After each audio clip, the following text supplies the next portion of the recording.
Você já ouviu falar da síndrome do impostor? Geralmente, quem sofre com esse problema atribui seu sucesso a fatores externos, como sorte, por exemplo. Ter dificuldades de reconhecer o mérito das conquistas e temer que a falta de talento seja descoberta a qualquer momento são sintomas desse transtorno que atinge mais de 70% da população mundial. Síndrome do impostor. O nome pode até ser desconhecido, mas pode estar presente ao nosso redor e, por que não, na nossa personalidade. A síndrome do impostor, que dizem, é um sentimento muito grande de insegurança que uma pessoa sente, especificamente na área profissional, como se tudo que ela consegue, todo o sucesso que ela atinge, não fosse pela capacidade dela, mas fosse por quaisquer outras questões, tipo sorte, ou porque conhecia alguém e estava junto com ela e aquela pessoa foi o motivo do sucesso. Então é uma angústia muito grande para a pessoa, porque ela passa a sempre questionar a própria capacidade dela. Geralmente as pessoas que sofrem com essa síndrome não valorizam nenhuma atividade que realizam. É como se todas as conquistas delas não tivessem um mérito próprio. E todo esse problema começa a se manifestar já na fase adulta. Isso geralmente começa a se desenvolver no início da fase adulta, que é quando a gente sai da faculdade ou de um curso técnico, por exemplo, e vai para a área profissional, e ali você começa a ter pessoas te pedindo coisas, projetos novos para fazer, para atingir, enfim. Então ali, quando você é exigido profissionalmente, isso começa a se manifestar. A psicóloga ainda explica que uma série de fatores pode explicar o desenvolvimento da síndrome. As questões envolvidas nisso não se dão só na fase adulta. É uma série de padrões de pensamentos, de autoavaliação que vão sendo desenvolvidos desde a infância até ao longo, da adolescência, até atingir a fase adulta, baseados em ambientes familiares, sensibilidades pessoais e fatores genéticos que fazem com que uma pessoa, por exemplo, seja super perfeccionista, seja super autoexigente, para então culminar nessa síndrome. Para saber se você ou alguém próximo sofre desse mal, os especialistas indicam que alguns sintomas são bastante comuns na síndrome do impostor. No geral, as pessoas sofrem com uma angústia e ansiedade constante, com medo de serem desmascaradas. Além disso, possui uma autopercepção bastante distorcida da realidade. Resumindo, em suas cabeças, elas não passam de uma fraude. Taubaté realiza mutirão para coleta de pneus para combater focos do mosquito Aedes aegypti. A população também pode levar os pneus nos postos de entrega voluntária da cidade.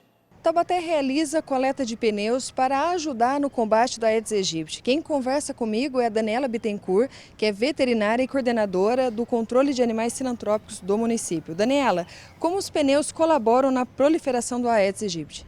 Os pneus são um tipo de criadouro que é preferencial pelo mosquito. Ele é escuro, a água quando entra na parte interna do pneu, ela demora bastante para evaporar. E ele tem a temperatura ideal, a água fica quente lá dentro, até por estar no escurinho ali, atrair a fêmea para poder colocar os ovos nesse local. Então é um pneu realmente, é um tipo de criadouro bastante, ele é preferencial. Se o Aedes tiver um pneu e tiver algum outro criador, ele vai preferir sempre o pneu. E de que forma a população pode colaborar? Você deve nunca ter pneus em casa. Jamais, se você tiver que armazenar um pneu e não for jogar fora, você for reaproveitá-lo, deixar sempre em local coberto, de modo que não entre água pela chuva ou até mesmo na lavagem de quintais durante o período que não está chovendo. Mas, de qualquer forma, é importante que, se você tiver um pneu, e mesmo que seja de bicicleta ou de moto, um pneu menor, sempre descartar adequadamente. E onde pode, então, descartar esses pneus? Onde eles podem ser entregues? Aqui no município de Taubaté existem os postos de entrega voluntária, que são os PEVs, em várias regiões da cidade. Então você procura o PEV mais próximo da sua casa e pode deixar o pneu lá, que ele vai ter um destino adequado. A iniciativa atende uma determinação do governo federal e foi repassada às cidades pela Superintendência de Controle de Endemias. Quais as outras atividades desenvolvidas? Então, essa ação específica durante a semana de 12 a 16 de setembro de recolhimento de pneus, mas nós temos várias ações feitas simultaneamente, principalmente nesse momento, as vistorias casa a casa, que a nossa equipe vai em todos os imóveis do município, dando orientações e educando, ensinando as pessoas como combater o mosquito no seu dia a dia. Daniela, você tem um balanço das ações realizadas desde a retomada dos mutirões? Então, aos sábados, nós estamos fazendo esses mutirões em áreas determinadas. E em 2 sábados já fizemos mais de 1.750 imóveis. E a gente pretende continuar em todos os sábados até o final deste ano. Muito obrigada, Daniela. O último balanço da Vigilância Epidemiológica indica que Taubaté registrou somente neste ano mais de 3.300 casos positivos de dengue. Thaís Jolovic, repórter setorial. Acompanhe a segunda parte da entrevista do dia e saiba a importância de uma escovação correta no bom funcionamento da saúde.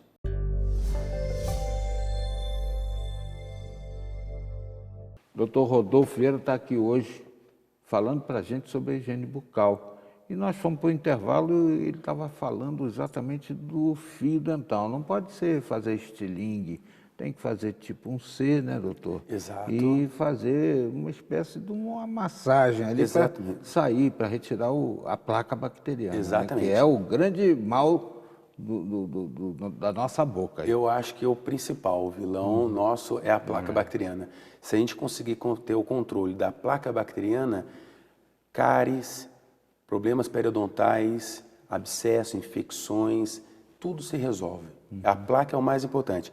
Exatamente, você comentou do fio, e o fio tem que ser utilizado, tomar cuidado, porque normalmente as pessoas, quando entram com o fio dental que remove a placa bacteriana no fio, se ela pegar esse mesmo intervalo de fio e colocar numa região onde estava limpinha, por exemplo, ela pode, em vez de estar higienizando, transmitir a placa para outra região.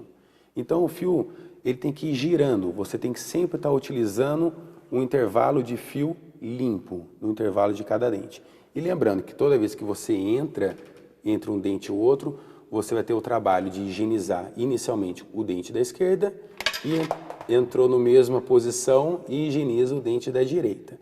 E assim nós vamos fazendo sequencialmente até fazer todos os dentes da boca. Que legal.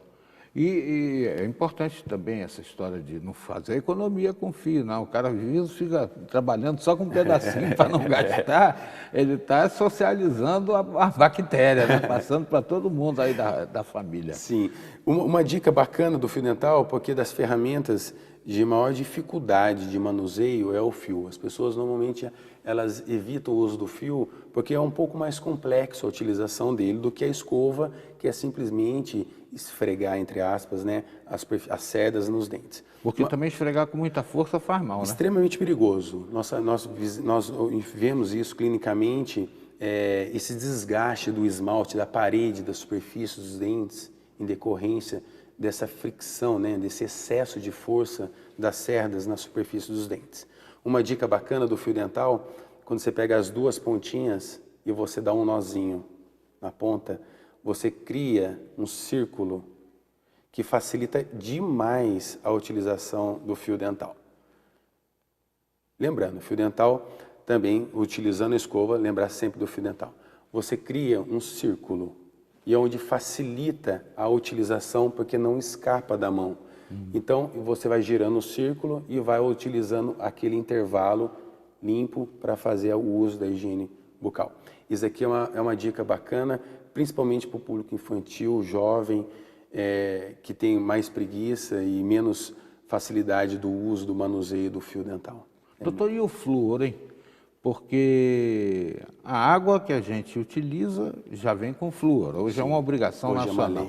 Eu sou do tempo que não tinha esse negócio. Começou uma campanha muito forte lá no Rio de Janeiro, do Dr. Leopoldo Ferreira, que falava: criança com cárie é criança doente, a cárie é o câncer da boca, e uma série de refrões e tal. E aí começou o governo a impor essa história do flúor.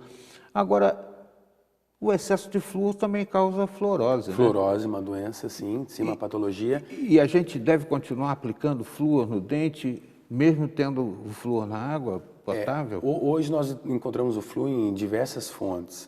Você citou a respeito da lei com relação ao saneamento básico, que é a fluoretação da água.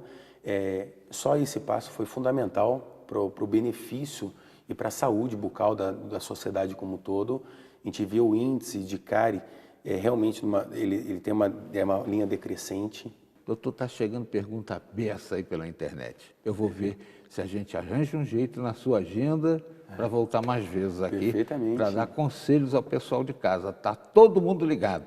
Bacana. Obrigado, hein? Conte sempre comigo. Tá bem? Um sorriso desse, está todo mundo querendo ter um sorriso de Hollywood desse aí, doutor. Obrigado. Obrigado pela participação, pela presença. Rodolfo Vieira, dentista, hoje aqui passando orientações tão importantes para todo o Vale do Paraíba. Nesta edição você conheceu uma campanha de doação de cabelos para mulheres com câncer. Estudantes brasileiros tiveram pior desempenho em matemática. Auxílio na escovação é sinônimo de dentes fortes. Obras em túnel mudam o trânsito em Taubaté por 7 meses.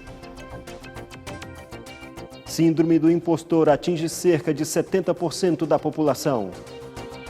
Estes são alguns dos destaques mais importantes desta edição. Você pode rever tudo em nosso portal, repórtersetorial.com. Acesse, compartilhe. Visite também nossa página no Facebook, Instagram e nosso canal no YouTube. Temos um encontro marcado de segunda a sexta ao meio-dia e aos sábados e domingos às 11 da noite. E lembre-se, a boa notícia é, quando Jesus voltar, todo olho verá.